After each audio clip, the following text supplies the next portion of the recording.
Searchers after horror haunt strange, far places. For them are the catacombs of the Ptolemies and the carven mausolea of the nightmare countries. They climb to the moonlit towers of ruined Rhine castles and falter down black cobwebbed steps beneath the scattered stones of forgotten cities in Asia. The haunted wood and the desolate mountain are their shrines, and they linger around the sinister monoliths on uninhabited islands. But the true epicure in the terrible, to whom a new thrill of unutterable ghastliness is the chief end and justification of existence, esteems most of all the ancient, lonely farmhouses of backwoods New England, for there the dark elements of strength, solitude, grotesqueness, and ignorance combine to form the perfection of the hideous. Most horrible of sights are the little unpainted wooden houses remote from traveled ways, almost hidden now in luxuriances of green or garden shrouds of shadow. The small pane windows still stare shockingly as if blinking through the lethal stupor which wards off the dulling memory of unutterable things.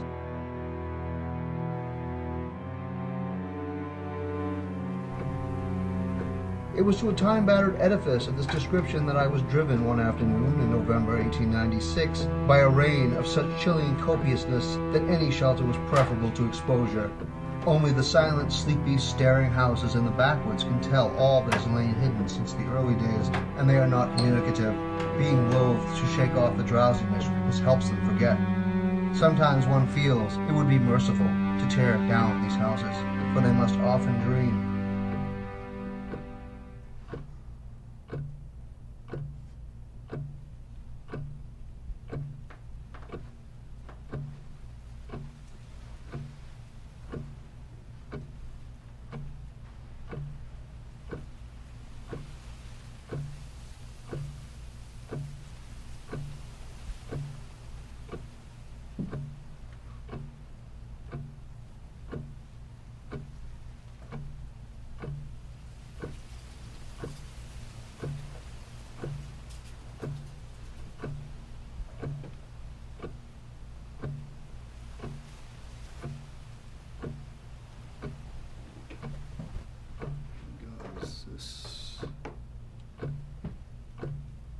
If that is Regnum Congo.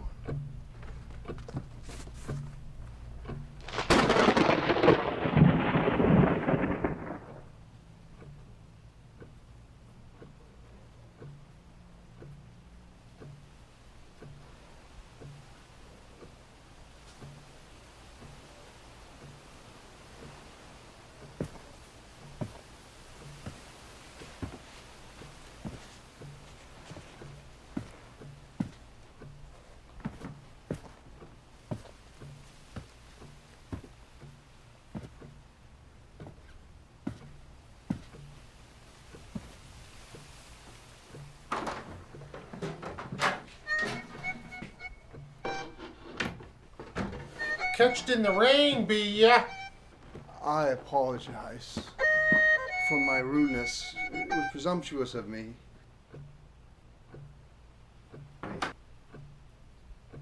Glad you was nigh the house and had the sense to come right in. Still, it was presumptuous of me to enter your domicile, such as I could see it was someone's home. I calculate I was asleep, else I'd have heard ya. Not as young as I used to be. I need a powerful set of naps nowadays. Heading fur, be ya? I am headed to Arkham. Well, good to see you, young sir. Don't get a lot of folks on this run since they took off in the Arkham stage.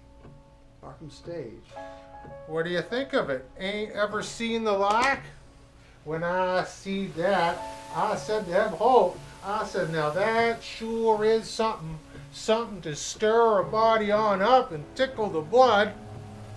New faces is scarce round here. Don't see a lot of folk to cheer a fellow up. From the look of you, I'd say you hail from Boston, don't ya? Yes, I do. I ain't never been thar, but I knows a town fellow when I sees him. Yes, well, you mentioned Eb Holt. Aye, Captain Ebenezer Holt, him what was killed in the war. In my genealogical reason. A Boston man. We had one for district schoolmaster back in '84. He quit on us sudden, and no one ever seen nor heard of it since. Yes, well, You mentioned Ebenezer Holt. Are you a descendant? Is that his portrait? Ebenezer Holt was on a Salem merchantman for years. Picked himself up a passel of queer goods in just about every port. Were some of these items his? You mean this here Africa book? I traded that with Eb Holt back in '68. Him what was killed in the war. Peter Fetter's Wrangler Congo. Yes. The marginalia is quite unique. Guess he got this here in London. Used to go on up to the shops.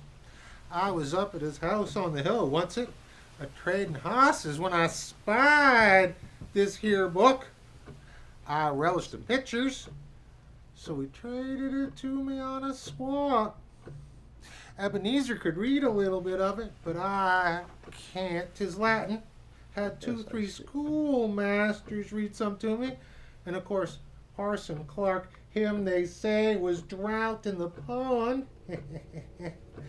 Can you make anything off of it? I believe I may be able to. By necessity practical and by philosophy stern, these folk were not beautiful in their sins. Erring as all mortals must, they were forced by their rigid code to seek concealment above all else, so that they came to use less and less taste in what they concealed. Queer how pictures set a body thinking. Take this one up here near the front. Ever seen trees like this with leaves all hanging over and down? And them men can't be Injuns. They sure do beat all. Kinder like Injuns, I guess, except that they be an Africa. And over here, these here critters, they look like monkeys and half men. But this one here, I ain't never heard of the like. Now I'll show you my favorite one. Right here in the middle. When I read scripture about slaying like them Midianites was slew, I kinder get to thinking. But I ain't got no picture. Here, a body can see all they is to it. I suppose it's sinful, but then ain't we all a living in sin? That feller been chopped up gives me a tickle every time I look at him. See where the butcher cut off his feet? There's his head down there on the bench.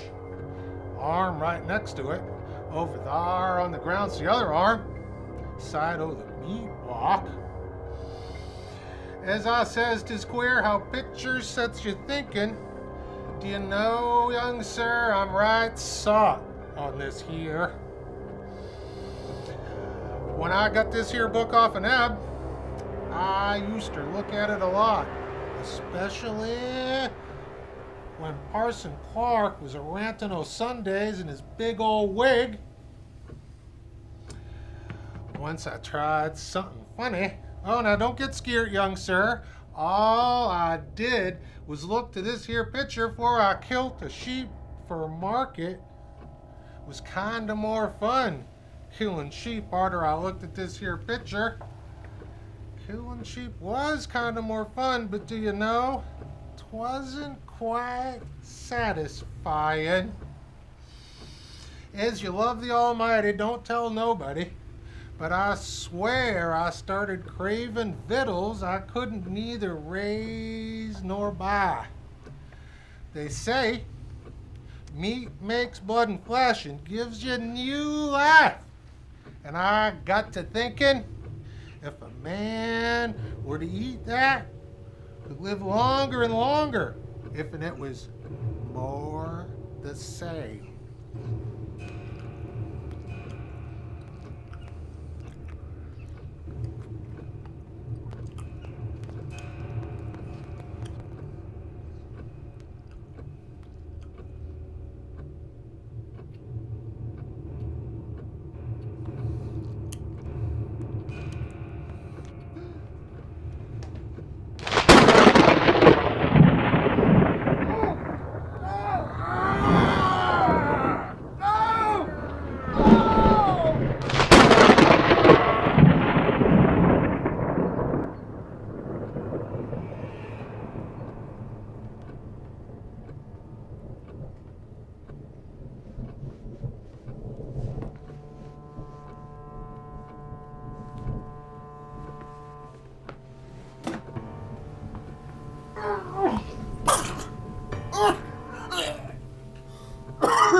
Deep shocks of pain racked my body even as the bewitched flesh and blood worked to make me whole again.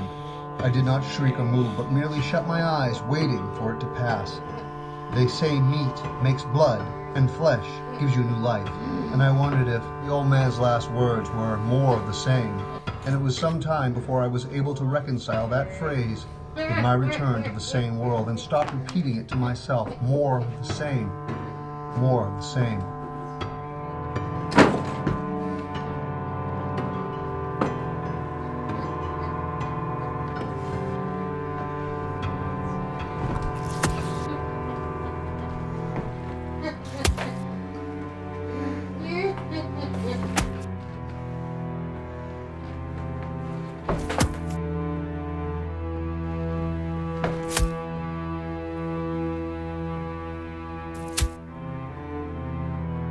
A moment later came the titanic thunderbolt of thunderbolts, blasting that accursed house of unutterable secrets and bringing the oblivion which alone saved my mind.